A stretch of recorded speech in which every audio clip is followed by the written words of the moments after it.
বলছি বউ বাড়ির থেকে বেরিয়ে আসে কি করে? বাড়িতে শেকল নেই।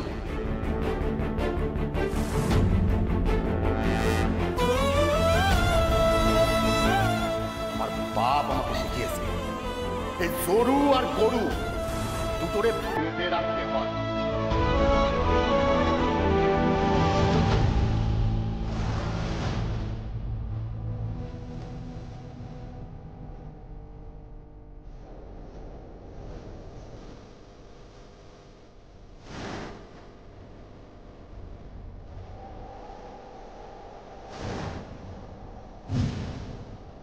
আমার বিয়ে আছে, হ্যাঁ, আমার বাড়িতে গিয়ে একবার দেখবি যে বউকে কিভাবে শাসন করতে হয়।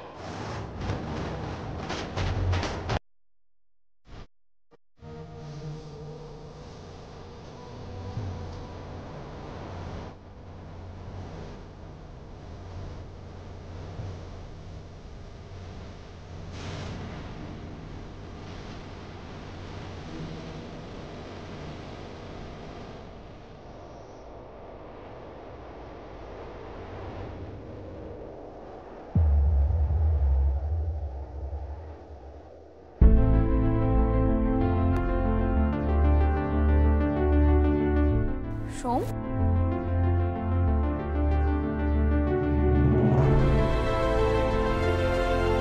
কি হয়েছে?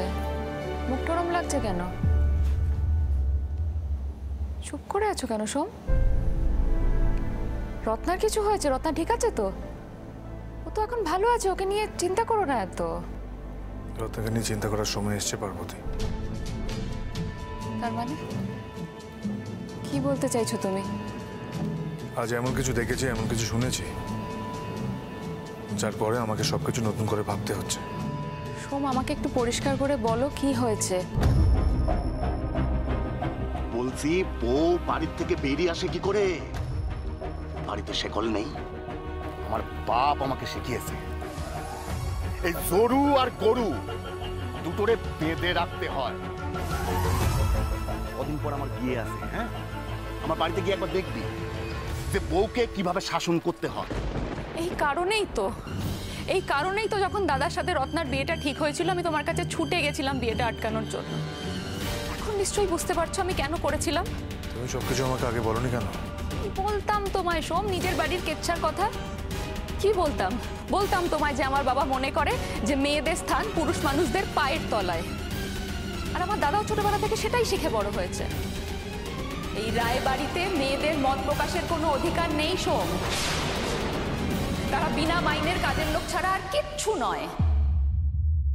আমার মা, ভালো মা, সারাটা জীবন এখানে রোজ গুমড়ে গুমড়ে মরছে, কিন্তু তাও বাইরের লোকের সামনে হাসি মুখে সেটাকে আড়াল করে রাখে। এগুলো বলতাম তোমায়, বলো। এই কারণেই তো আমি সিদ্ধার্থর সঙ্গে বিয়ের ডিসিশনটা নিয়েছিলাম ওইভাবে। কিন্তু না না না বললেই হবে না। ও বিয়ের কার্ড আজই আমার চাই। হ্যাঁ, রায় পরিবারের একমাত্র ছেলের বিয়ে, সারা ভুবনপুর গ্রাম আমন্ত্রিত। তো সেইখানে আজকে না বললে চলবে? আমার কত কাজ রয়েছে। হ্যাঁ, লোকের বাড়ি বাড়ি পৌঁছানো, তার উপর নাম লেখা, কত কাজ আমার আজই চাই মানে চাই।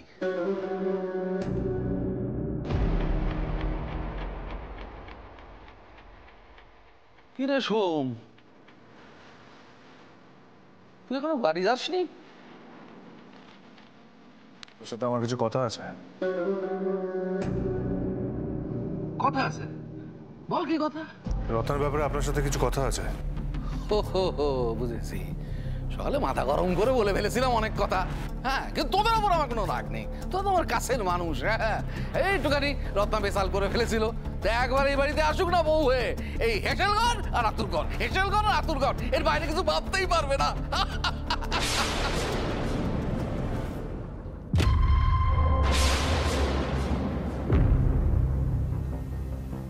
কি রে, কথা বলছিস না যে? আমি তো কথা দিয়েছি তোরে যে প্রতাপের সঙ্গে রত্নার বিয়ে হবে। না,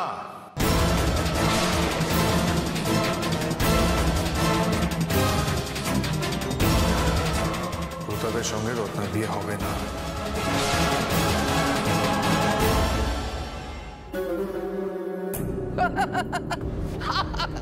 বুঝেছি বুঝেছি, আমি সবটা বুঝতে পেরেছি। তোর সব যোগাযন্ত্র হয়নি, তাই তো হয়ে যাবে হয়ে যাবে, সময় ঠিক হয়ে যাবে। একটু তাড়াতাড়ি কর বাবা। চারদিকে যা হালচাল, রত্না কালকে ভিড়ুই গিয়ে পড়ে গেছিল। সত্যি সত্যিই যদি কোনো ছেলের সঙ্গে পালায় যেত, একবার ভেবে দেখ, বুঝে দেখ ব্যাপারটা। আমি বুঝেছি, আপনি হয়তো বুঝতে পারছেন না রায় সাহেব, আমি প্রতাপের সাথে রত্নার এই বিয়েটা চাইছি না। চাইছি না? এবার কি রঙ তোমার? চাইছি না মানে চাইছি না। রত্না এই বাড়িতে বিয়ে হলে সুখী হবে না। ও, সুখী হবে না? তা কার সাথে সুখী হবে? ওই ভবঘুরে বাউন্ডে স্কুল মাস্টারের সাথে? জানি না, রত্না কি চায় সেটা আমি জিজ্ঞেস করিনি রত্নাকে, আর এটাই আমার সব থেকে বড় ভুল। আর তুই যে বাড়ি বসে আমরা কথা দিয়ে গেলি, সেটাও নাকি ভুল? হ্যাঁ, প্রস্তাব আপনি দিয়েছিলেন, আমি রাজি হয়েছিলাম, রত্নাকে বলেছিলাম, রত্ন রাজি হয়েছিল।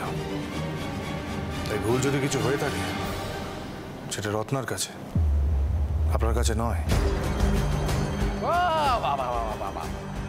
কি বড় বড় সমস্ত ভুলি আবার রাখছিস রে? ভুলে গেলি তুই তোদের এই পরিবারে রক্ষা করেছিল এই রায় সাহেব?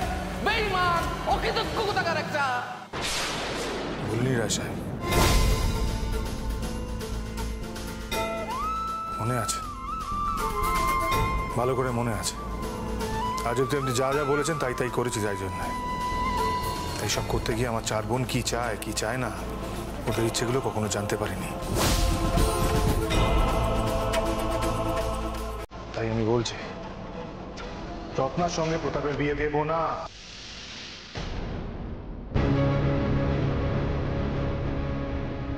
কেন দেবি না? বল বল, আমার কেন দেবি না? কেন দেবি না বল? ছাড়ুন, ছাড়বো না আমি, বলার ছাড়ুন, ছাড়বো না আমি, বল তুই কেন দেবি না? বলার ছাড়ুন, বলার ছাড়ুন।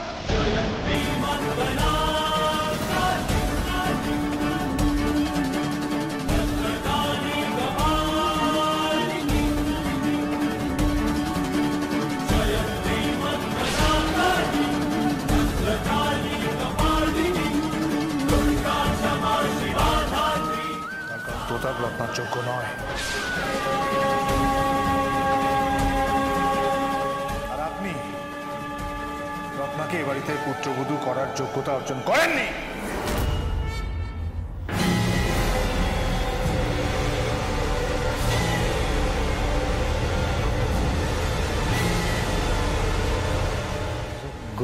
অযোগ্য বুঝেছি, সবই রক্তের দোষ। নোংরা মেয়ে ছেলেটার রক্তের দোষ। ওই মায়েরই তো মেয়ে সে। ও যে কি লটঘট করেছে ওই স্কুল মাস্টারটার সাথে। একটা নোংরা, একটা চরিত্র নেই একটা মেয়ে।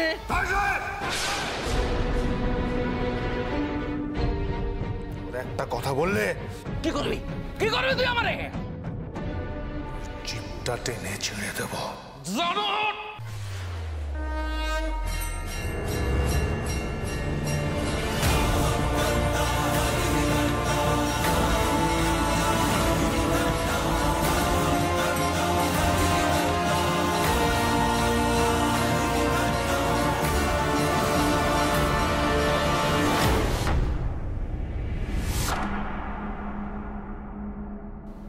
তুই বোধহয় ভুলে গেছিস আমি কে। আর আপনি ভুলে গেছেন আমি কে?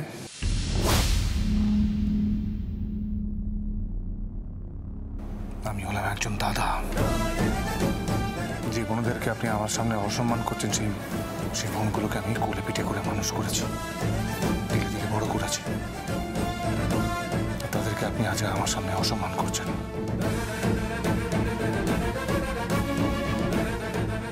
হ্যাঁ, আমি সত্যিই ভুলিনি আপনি কে। যদি ভুলতাম তাহলে হাতটা আজকে গুঁড়িয়ে দিতাম, টেনে ছিঁড়ে ফেলতাম। আমার বোনেদের ভালো চাওয়াই আমার একমাত্র চাওয়া। আর আমি জানি রত্না এই বাড়িতে বিয়ে হলে সুখী হবে না।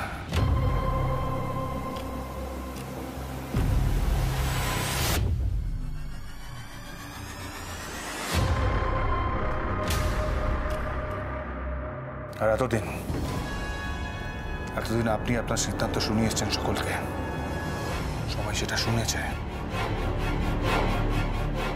এবার আপনি আমার সিদ্ধান্ত শুনুন। আমি সোমেশ্বর দত্ত, আমি বলছি প্রতাপের সঙ্গে রত্নার বিয়ে হবে না।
ছোট কর্তা,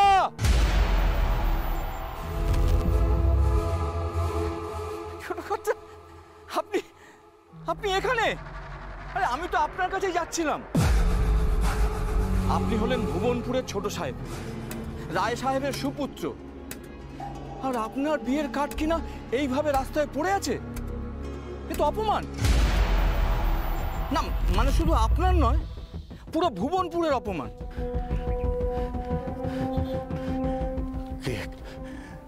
কে করেছে? কে আবার? আমাদের সোম বাইকে করে যেতে যেতে সব কার্ড রাস্তায় ফেলে দিল। আমি কত করে বোঝালাম, ওরে তোর বোনের সঙ্গে রায় সাহেবের ছেলের বিয়ে ঠিক হয়েছে, তোর কত বড় সৌভাগ্য। কিন্তু কে শোনে কার কথা? উল্টে আমাকে দু চার কথা শুনিয়ে চলে গেল। আসলে না চাইতেই তো হাতে চাঁদ পেয়েছে, তাই ধরাকে সরা জ্ঞান করছে। এমন ভাব দেখালো যেন বোনের বিয়েটা এক্ষুনি ভেঙে দেবে। সেই রকমই তো বললো আমার বোনকে সারা জীবন আতঙ্কে রাখতে পারবে না। আপনি হলেন ভুবনপুরের ছোট সাহেব, 8 দিন তো এইসব কথা। হ্যাঁ, আপনার আবার মেয়ের অভাব হবে নাকি? হ্যাঁ, আসি।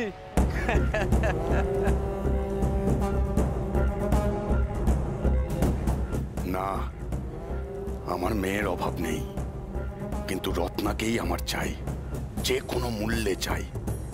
অনেক ভালো মানুষই করেছি, দরকার হলে ওর ঘাড় ধরে আমি বিয়ের পিঁড়িতে বসাবো।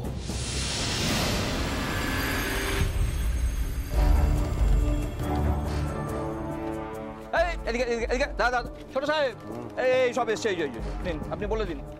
আরে দাঁড়িয়ে রয়েছিস কি জন? দে না, দে, কাট দে। হ্যাঁ, আর মিষ্টি হাঁড়ি দাও। হ্যাঁ হ্যাঁ দিচ্ছি, দাও। এই যে এটা হলো বিয়ের কার্ড আর মিষ্টি। নেমন্তন্ন তত্ত্ব মারে দে। হ্যাঁ, নেমন্তন্ন তত্ত্ব কাল সকালে বাড়ি পৌঁছে যাবে। মাছ আর সবজির বাজার, ঠিক আছে? এই ঠিকানাগুলো লিখে নে, লেখ। মনে করে চলে আসবে সব। আরে যাবার আগে ছোটকে প্রণাম করে যা একবার। হ্যাঁ আরে ভুবনপুরে ছোট সাহেবের বিয়ে বলে কথা, মাছ মাংস সবজি দিয়ে সব নিমন্ত্রণ করবে আর সবাই আসবে।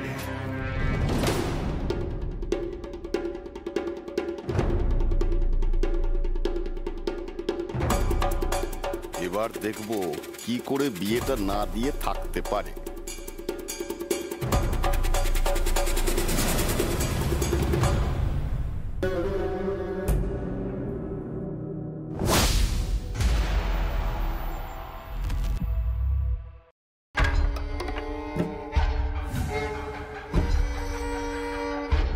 আমি তো কথা দিয়েছি তোরে যে প্রতাপের সঙ্গে রত্নার বিয়ে হবে। না,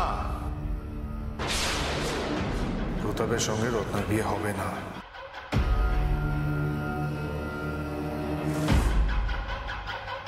আমার বোনেদের ভালো চাওয়াই আমার একমাত্র চাওয়া। আর আমি জানি রত্না এই বাড়িতে বিয়ে হলে সুখী হবে না। আমি সমস্যার দত্ত, আমি বলছি প্রতাপের সঙ্গে রত্নার বিয়ে হবে না।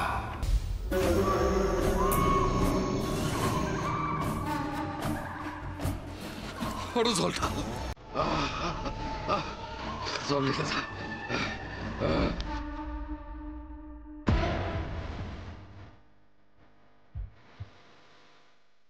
রেখে যা জল। কিরে থামলি কেন?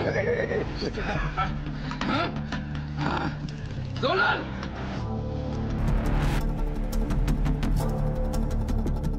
এগুলো কি হচ্ছেটা কি বাবা? ঠান্ডা লেগে শরীর খারাপ করবে তো এবার। আমিও সেই কথাই বলছি। বন্ধ করো, অনেক হয়েছে, এবার বন্ধ করো। এই তোরা মাইনে কে দেয়? হ্যাঁ আমি দিই আমার পয়সায় তুই খাস। আমি না বলা বলতো জল ঢাল আমি না। জল ঢাল জল ঢাল জল ঢাল।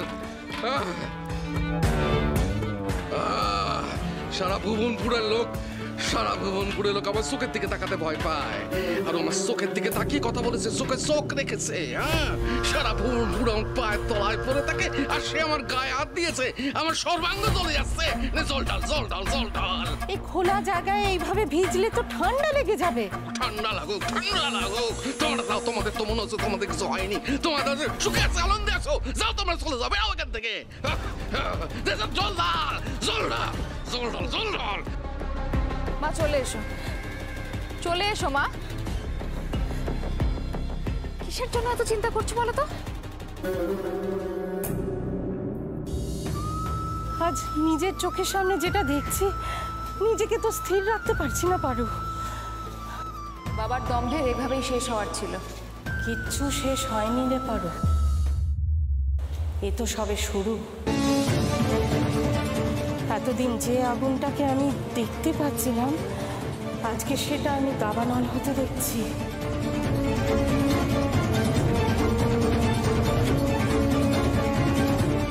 সোম যা কিছু করছে ওর বোনের জন্য করছে, কিন্তু রায় সাহেব নিজের মান বাঁচাতে করছেন। ছেলে মেয়েগুলোকে যে আমি বুক আগলে বড় করেছি পারু, আমার সোমের জন্য বড্ড চিন্তা হচ্ছে।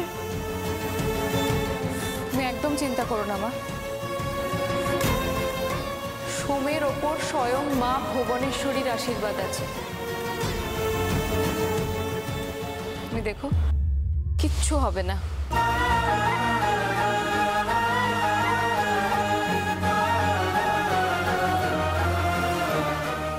চলে এসো। সোমেশ্বর দত্ত,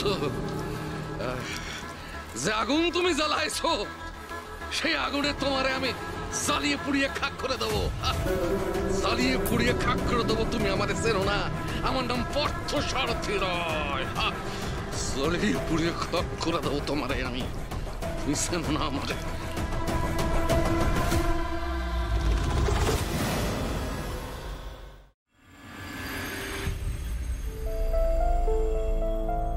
কিরে, জ্বর কি কমলো? একটু কম, আগের চেয়ে তাপটা একটু নেমেছে বুঝলি, কিন্তু আছে।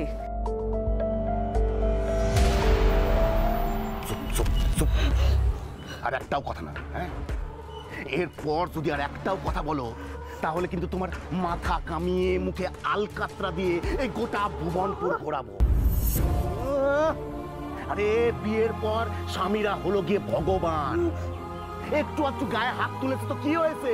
আরে ছেলেরা মদ খেয়েছে, বউকে মেরেছে, কি হয়েছে?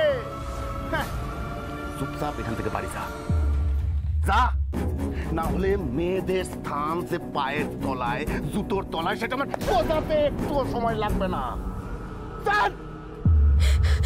বদ্দি ভাই, বদ্দি ভাই, বদ্দি ভাই ওরা আসছে, তুমি দরজা বন্ধ করো।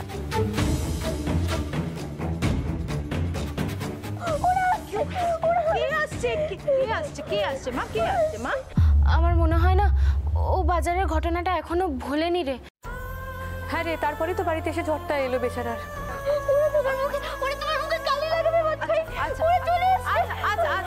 আচ্ছা শান্ত শান্ত শান্ত শান্ত, ওঠো ওঠো ওঠো।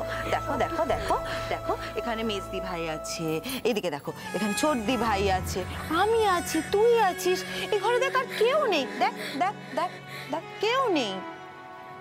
কেউ আছে মা? কেউ নেই তো।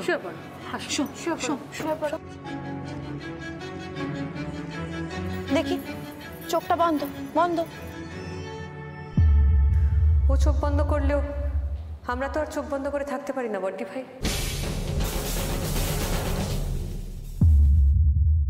কি বলছিস বলতো তোরা? এই বর্দি ভাই দাঁড়া, দেখ আমার মনে হয় এই বিষয়টা কিন্তু পুরোটা দাদামণিকে জানানো উচিত। ঠিক, ভরা বাজারে অতগুলো লোকের সামনে একজন অচেনা মহিলার সঙ্গে ও যে ব্যবহারটা করলো বর্দি ভাই, তুই বুঝতে পারছিস বন্ধ ঘরের ভিতরে তোর সঙ্গেও কি কি করতে পারে? তা বুঝতে কোনো অসুবিধা আছে বর্দি ভাই? না না না, দেখ আমার মনে হয় কি তোরা ভুল বুঝছিস। আমাদের গ্রামের ভুবনপুরেরই এক মেয়ে তো ওই বাড়িতেই বিয়ে করে গেছে বল। আমাদের লক্ষ্মী মা, সে তো ওই বাড়িতেই আছে বিয়ে করে, সেও তো বন্ধ দরজার ভেতরেই থাকে। তাহলে হ্যাঁ থাকেন তো, আমিও তো তাই বলতে চাইছি, থাকে, কিন্তু কিভাবে থাকে রে বর্দি ভাই? কুকুরে থাকে বর্দি ভাই, রায় সাহেবের পায়ের তলায় পড়ে থাকে। তুই পারবি থাকতে? তুই পারবি তো প্রতাপদার পায়ের তলায় সারা জীবন কাটিয়ে দিতে পারবি? হবে, পরিস্থিতি যদি সেটা বলে তাহলে করতে হবে। তাতে তাতে তো কোনো। কেন বর্দি ভাই, কেন? কি প্রয়োজন তোর? আমাদের দাদামণি চাই বলে।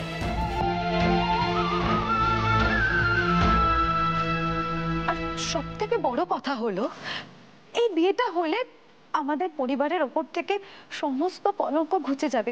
দেখিস তোরা, পরিবারের কলঙ্ক ঘোচাতে তুই নিজের ওপর এরকম অন্ধকার নামিয়ে আনিস না বর্দি ভাই। স্বয়ং মা ভুবনেশ্বরীর যেটা ইচ্ছে হবে সেটা কেউ বদলাতে পারবে না রে, কেউ না।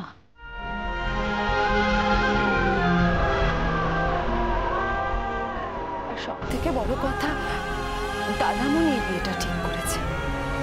এই বিয়ে নিয়ে আমাদের দাদামণি অনেক স্বপ্ন দেখেছে। আচ্ছা তোরা পারতিস দাদামণির স্বপ্ন ভঙ্গ করতে? কই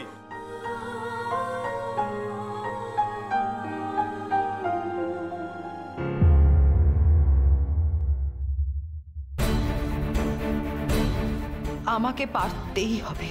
দাদামণির কথা আর এই পরিবারের মান ফিরিয়ে দেওয়ার জন্য এই বিয়ে আমাকে করতেই হবে।